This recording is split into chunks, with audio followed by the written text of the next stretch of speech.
posso trazer mais vezes. Eu comprei aqui um livrinho que tá até embalado sobre crônicas dos 9 reinos. Vou ler aqui com vocês. Vamos abrir esse pacote. Quem sabe faz um barulhinho gostoso.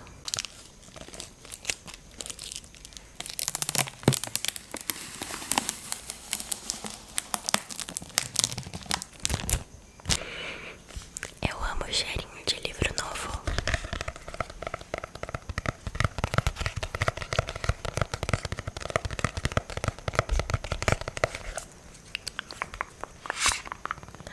Ai, que bonitinho. Gente, veio marca-páginas. Que gracinha. Vamos lá, vou começar a ler pra você. Apresentação. Esta fascinante mitologia permeia meu imaginário desde criança, quando incansavelmente ouvia meus pais contá-la. Acho que isso aqui não é interessante, né? Não é sim, é interessante sim. Nas noites frias e longas do sul, nosso palco era em frente ao fogão a lenha, onde ouvia encantada estas incríveis histórias. Quando os meus filhos eram pequenos, eu as contava para eles também. Agora chegou a vez de contá-la para vocês e fazer sua imaginação flutuar por estas fábulas neste mundo de fantasia. Depois de atenta ouvinte, passei a ser uma voraz leitora destas sagas e de todas as outras versões que consegui encontrar. Percebi a influência da mitologia nórdica em várias obras de fantasia. As mais importantes são O Senhor dos Anéis e quase todas as outras obras do escritor de Senhor dos Anéis. As Crônicas de Gelo e Fogo de George Martin, a ópera O Anel de Nibelungo e de Richard Wagner, as fábulas dos irmãos Grimm, entre outras. Conforme algumas fontes, todas as outras mitologias ocidentais são originárias da nórdica, que remete à idade das migrações, cerca de 4.000 anos antes de Cristo. Porém, as mitologias gregas e romanas são as mais famosas porque foram mais divulgadas. Já no século XX, o mundo despertou para outras crenças e assuntos místicos, o que motivou maiores pesquisas e descobertas arqueológicas e históricas. A mitologia nórdica veio à tona. É curioso que, apesar de ter origem na Islândia, espalhar-se pela Escandinávia e pelos Balcãs, foi a Alemanha que mais divulgou as sagas e os costumes, que acabaram se misturando com a mitologia germânica e com nossas tradições. Bom, essa apresentação realmente não é muito relevante. Vou começar logo com as histórias. Capítulo 1. A criação dos 9 reinos. Eis que Sibila, a vidente, relata a história da criação dos 9 reinos que formaram o universo e profetiza seu iminente final, o Ragnarok. Nada era como hoje. No princípio, só havia trevas, não havia nada, somente um grande vazio. Não existia terra, nem os elevados céus com estrelas e a lua ao sol. Não havia mundo algum, sol nada. Passou-se muito tempo sem que nada mudasse, sem que nada existisse. Passaram-se muitas e muitas eras. Então, finalmente, tudo começou a mudar. Aos poucos foram surgindo alguns sinais. Aos poucos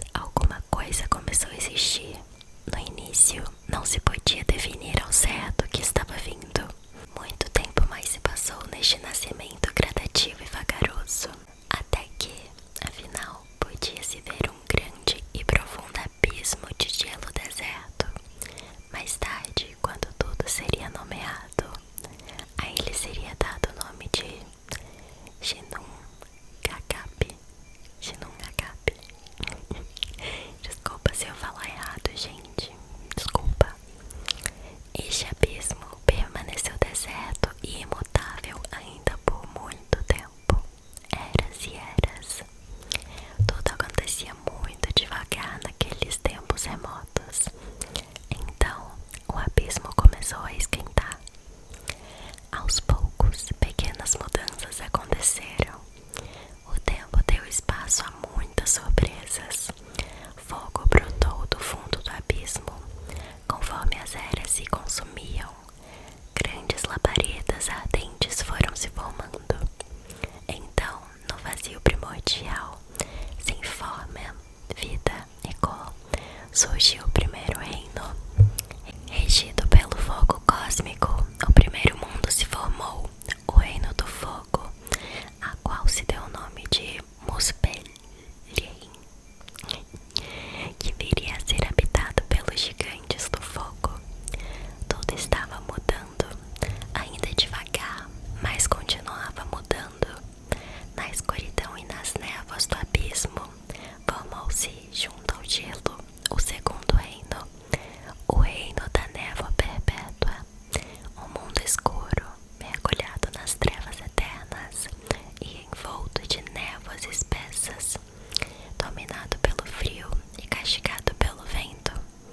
A este reino deu-se o nome de Niflheim.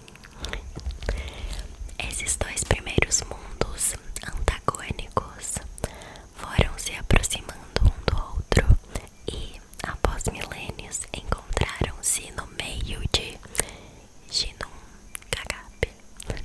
Eu quero saber como que pronuncia isso para vocês não me massacrarem nos comentários. Ginnungagap. Ginnungagap. Ginnungagap. Não tem nada a ver com o que tá escrito aqui, mas enfim. Eu vou falar Ginnungagap porque é o que tá escrito. Ginnungagap. Enfim. Jamuspelim. É muito bom ser brasileira. A pronúncia é nada a ver com o que os caras falam. Jamuspelim, o mundo do fogo, era banhado pela luz do seu fogo eterno. Mais tarde, ele veio a ser guardado pelo gigante do fogo Surd, com sua espada flamejante. Fagulhas das chamas derreteram algum gelo no fundo do abismo. Neste movimento, as forças primevas criaram uma fricção entre o gelo e o fogo que impregnou Ginnungagap, o abismo primordial, com a centelha geradora de vida. O tempo passava lentamente enquanto ele se consumia entre era e outra. Nasceu então a fonte Hvergelmir, entre esses dois mundos. Era um grande caldeirão borbulhante de cujas águas nasceram 12 rios, chamados Elivagar, que flutuavam sobre Ginnungagap, até se precipitarem e jorrarem com força no abismo, fazendo com que se soltassem gigantes blocos de gelo e subissem grandes nuvens de vapor. O fogo fecundava o universo e ele continuava a mudar. De um destes grandes blocos de gelo, aos poucos liberou-se a primeira criatura viva daqueles mundos remotos, Audhumla.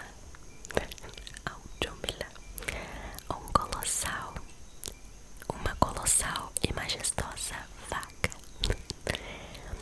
Necessitando de alimento, essa criatura de tamanho descomunal descobriu que o gelo era salgado e começou a lambê-lo.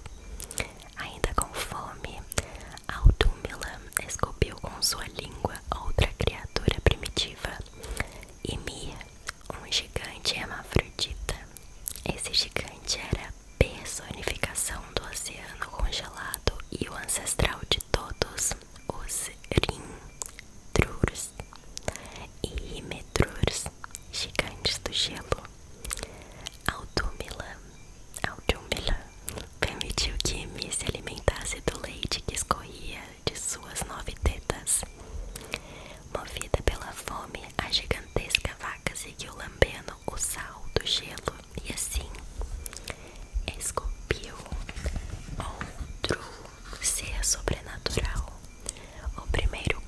proporções divina, Puri, que também se alimentou das tetas dela.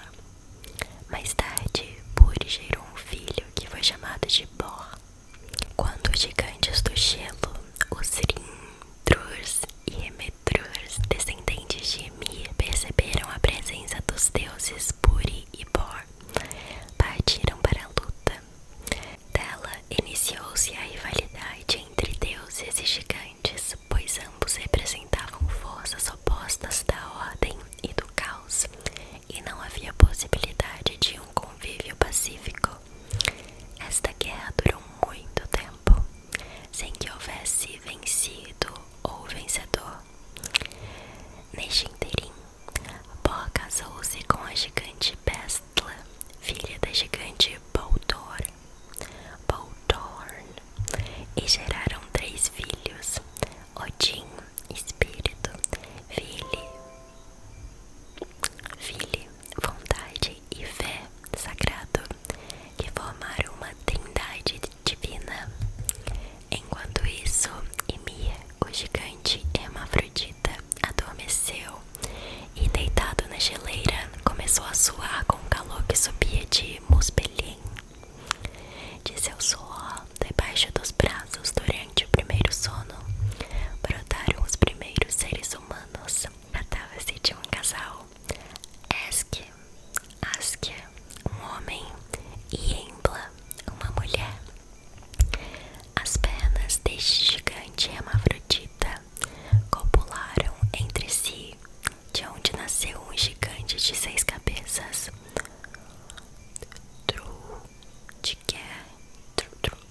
Putz, isso aqui tá difícil.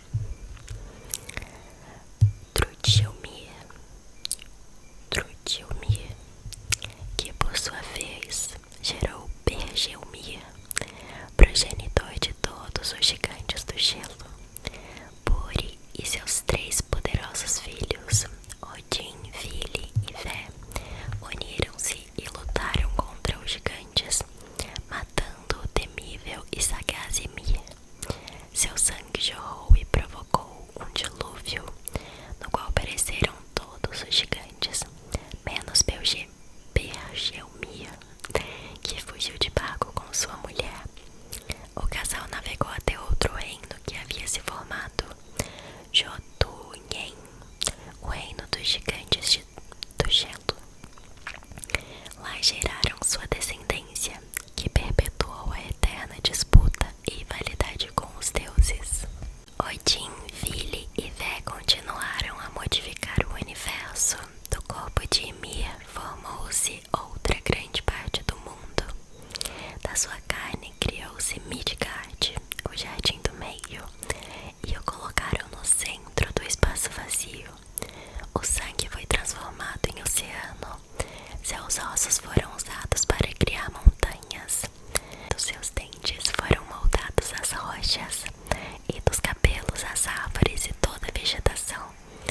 Seu crânio foi usado para criar o firmamento, salpicando-o com seu cérebro, que deu origem às nuvens. Então os deuses contemplaram e admiraram sua obra e ficaram, por ora, satisfeitos. O universo nunca parou de mudar, e os deuses sentiram que era necessário criar mais algumas melhorias.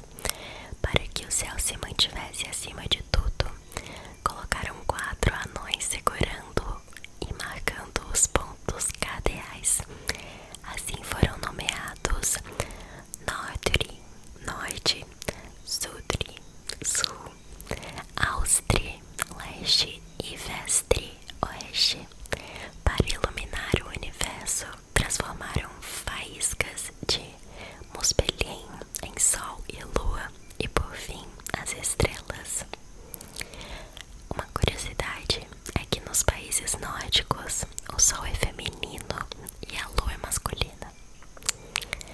O sol foi colocado em uma carruagem dourada com 2 cavalos, Avak, o madrugador, e Asvild, Ausvid, o veloz. Era conduzida por Sol, filha do gigante Mundilfari. A lua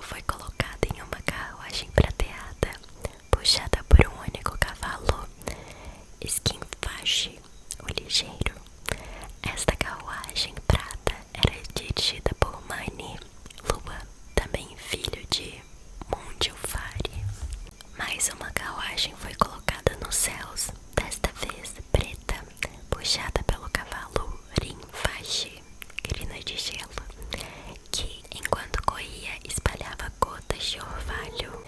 Para conduzir essa carruagem foi escolhida Noite, filha da gigante Nove.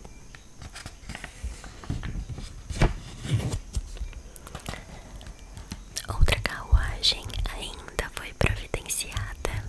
Esta era branca e puxada pelo cavalo Crina Brilhante, que distribuía seus raios luminosos pelos recantos do universo.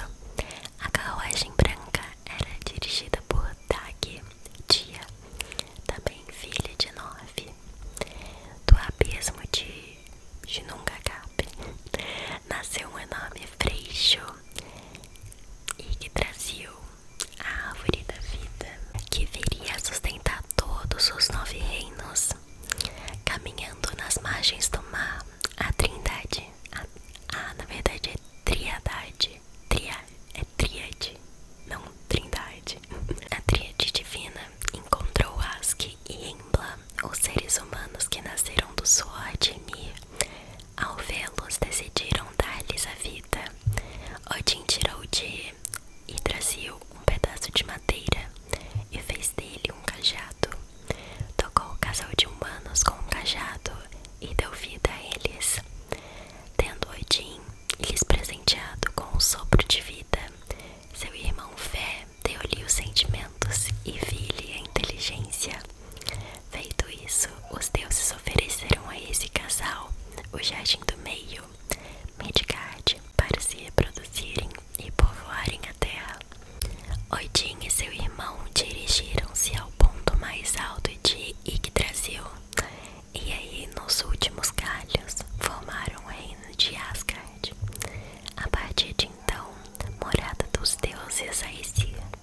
Aclamaram que este era o reino mais bonito e fértil do universo, abençoado com uma infinidade de riquezas, como ouro, prata e pedras preciosas. Também seus habitantes, os deuses Aesir, destacavam-se em beleza, força e talento. Odin, o mais velho e poderoso dos deuses a habitar Asgard, sempre foi o maior soberano deste reino e do universo. O Altíssimo, ou Allfather, pai de tudo e de todos. Deste mundo, os deuses governavam o universo e o único acesso a ele era por meio do arco-íris, a ponte Bifrost, ligada a Midgard. Para finalizar sua obra, a Tríade Divina achou que era bom criar também a manhã e a tarde, o meio-dia e a meia-noite, o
dos deuses. Assim, segundo os deuses, aí foi criado o universo. Porém, deuses mais antigos, os Vanir, que regiam a natureza, não concordavam com essa versão. Para eles, a grande mãe, Herda, a Terra, foi a primeira expressão de vida do universo e uma nova versão para todo o resto da criação. O universo teria surgido de uma explosão do vazio e Herda teria criado tudo, fecundada por uma centelha de vida que estava vagando no cosmos desde a grande explosão. Então, ela teria criado todos os reinos e quando formou os oceanos, colocou ali um regente e lhe deu o nome de Nidhogg. Com o passar do tempo, ela gerou vários outros deuses, um para cada manifestação da natureza por ela criada. Durante as migrações vieram do leste os asiáticos, Ases, Aesir ou Arianos. Estes seres eram guerreiros muito fortes e bem armados que travaram uma guerra com os deuses Vanir, a fim de estabelecer uma supremacia. Como não houve vencidos ou vencedores, os asiáticos também foram elevados a deuses. Passaram a ser conhecidos como deuses Aesir e apesar de se unirem aos Vanir, habitaram reinos diferentes. Os deuses Aesir estabeleceram seu reino na copa de Yggdrasil, nos seus galhos mais altos, e o chamaram de Asgard. Asgard, Asgard, Asgard. Eles estavam muito acostumados ao calor e à luminosidade do sol, e ali acharam seu habitat ideal. Os Vanir ou Vanires continuaram na parte mais frondosa e cheia de verde da copa, junto à natureza mais exuberante. Mais tarde, Frey, o filho de Nidhogg, ganhou de presente do pai o reino de Alfheim. Ao cair seu primeiro dente de leite, nesse reino foram viver os elfos, seres muito belos, brilhantes e benevolentes. Eles eram guardiões das florestas e das demais expressões da natureza que ajudavam os deuses e os humanos a preservá-las. Também foi criado um mundo para os mortos nas profundezas do universo. Este reino passou a se chamar Elhen ou El, e ela, a filha de Loki, era deusa e guardiã deste reino dos mortos. Assim foram criados os 9 reinos de Yggdrasil, mas outros seres ainda se juntaram a eles. Acima de Asgard, empoleirou-se no último galho uma águia chamada Rasputin. Esta cuja testa, entre seus olhos, vivia um falcão chamado Vedrfolnir. O bater das asas desta enorme águia passou a provocar o vento. Enquanto isso, Nidhogg, um dragão, roeu a raiz mais profunda de Yggdrasil, a árvore, eixo do mundo. No seu tronco corria Ratatosk, um esquilo que se dedicava a levar fofocas e insultos entre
homens gigantes alcançam o céu.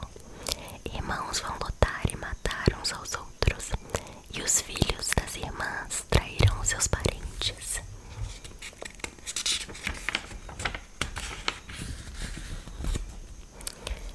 Em todo o mundo o sofrimento dominará. Uma era de espadas e escudos quebrados seguirá. Antes de o mundo ir, nenhum homem outro poupará.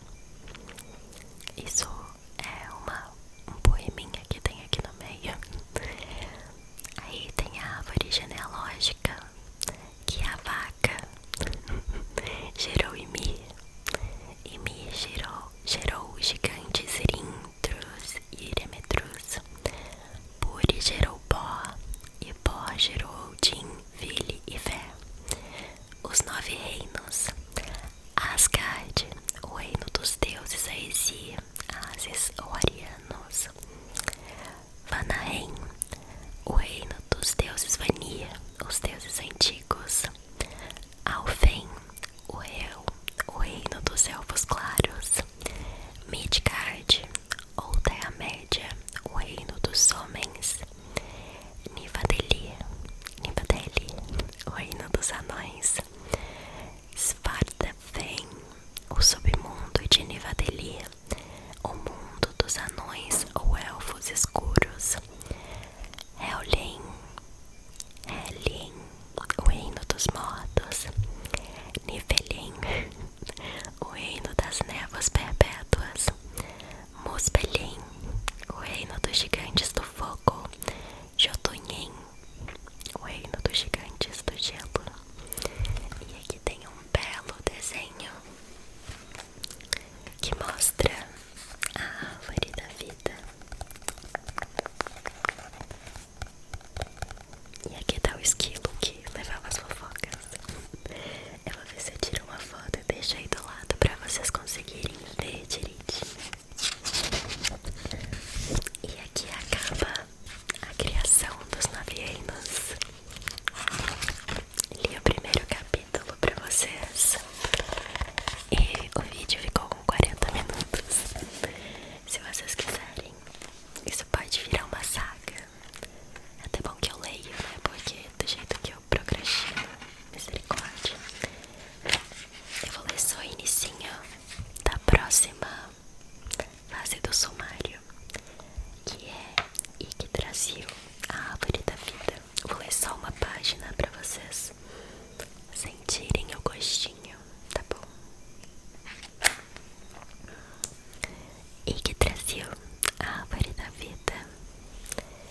Yggdrasil, a árvore da vida, cresceu no centro do universo para sustentar os 9 reinos, tornando-se o eixo do mundo, um freixo de tamanho colossal, nascido do abismo de Nungagap, no encontro do gelo e do fogo, para equilibrar o universo entre o caos e a ordem.